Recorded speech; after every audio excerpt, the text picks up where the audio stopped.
Alright guys, this is Ian here once again from athleticbodysystem.com and theabscoach.com. This is the fourth and final video coaching session in the series as we address how to get lean guaranteed. So we've already covered the topic of lifestyle, exercise, attitude or mindset.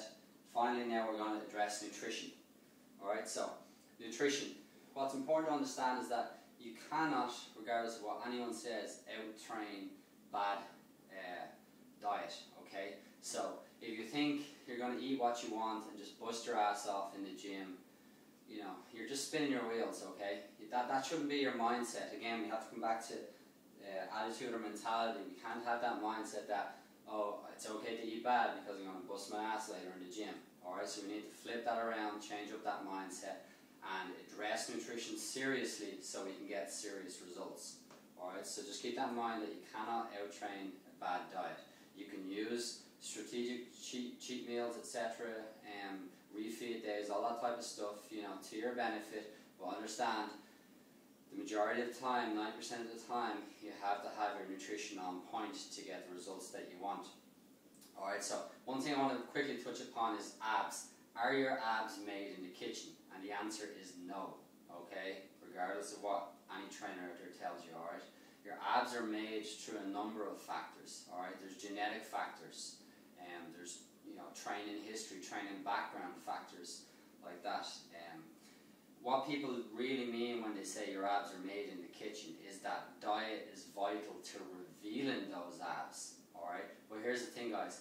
You could get someone and they get down really lean, you know, they diet down properly, they eat right, diet down, lose the body fat, the abdominal belly fat, and they get down to 4 or 5% body fat, and you know they have a little bit of definition there, but they, you know, they're not ripped up to shreds or anything like that.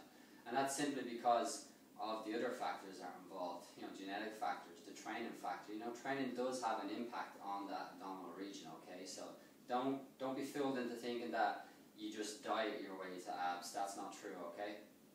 So with nutrition, guys, you want to keep it simple, alright? Keep it simple. Don't make it overly complicated and stuff like that. You want to plan out your meals. Have some type of meal planner, alright? In terms of journaling your nutrition, that's good to do for maybe a week or so, but long term I don't encourage people to journal. I don't encourage people to count calories long term, alright? Just maybe for like a couple of days or a week so you can see and be accountable to what you're doing, what you're consuming, alright? Hydration, alright? You need to stay hydrated, get that water into you, okay? For every 25 pounds or so of body weight, you want to be drinking about 500 milliliters, a half a litre of water, alright? Keep in mind though, when using these calculations to calculate your daily water intake, it's ideal body weight. So if you are someone who weighed 400 pounds, you wouldn't want to be drinking 8 litres of water, okay? So you have to calculate what your estimated ideal body weight should be and work out your water intake based off of that. Alright, don't drink your calories, alright? So don't be drinking soft drinks, fruit juices and stuff like that. We don't want to be drinking our calories, you want to be eating them, alright? Fasting. Fasting is something that you can use, intermittent fasting, for 16 to 24 hours. Some people do it even longer. The more frequent you fast, the shorter the fasting period should be. Alright, so if you're going to use a 16-hour fast, you can do them every, you know, probably every 2 or 3 days in the week. And the way I look at fasting is, if I was to fast from 8 p.m. tonight until 12 noon tomorrow, all I'm really doing is skipping or delaying breakfast, alright? Everyone knows the term breakfast means break the fast, alright?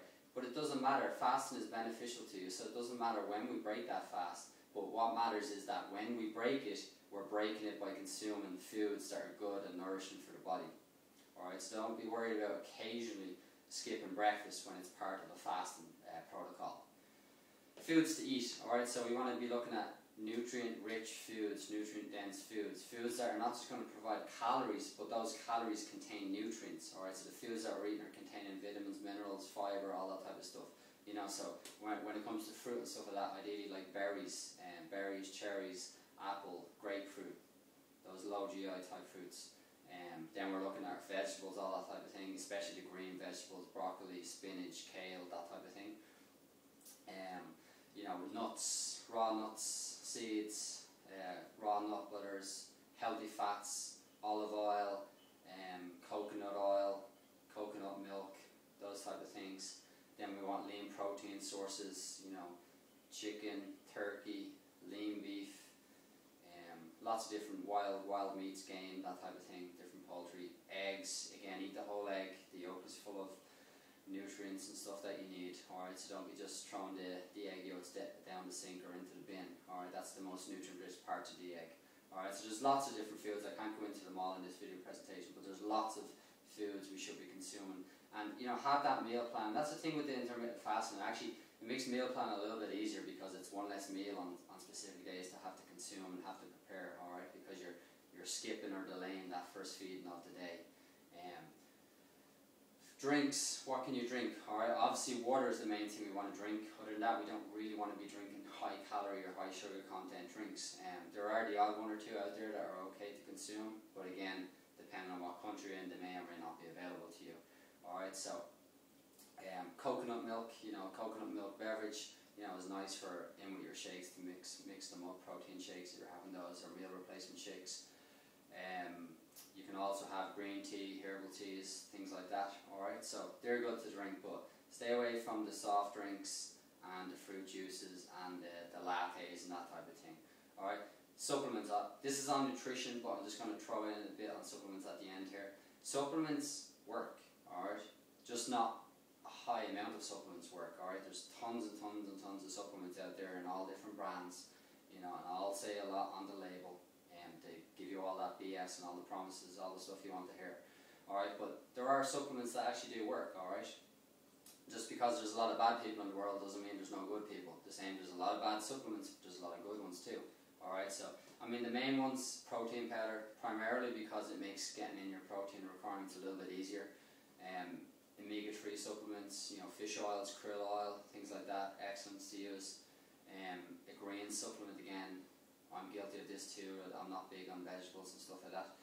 So taking the grain supplements can be beneficial to many of us.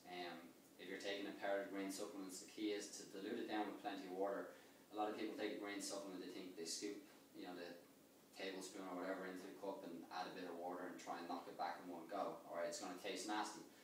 The key is to actually put in the serving size and actually dilute it down with a lot of water and actually drink it over a period of time, not just in one downing, okay?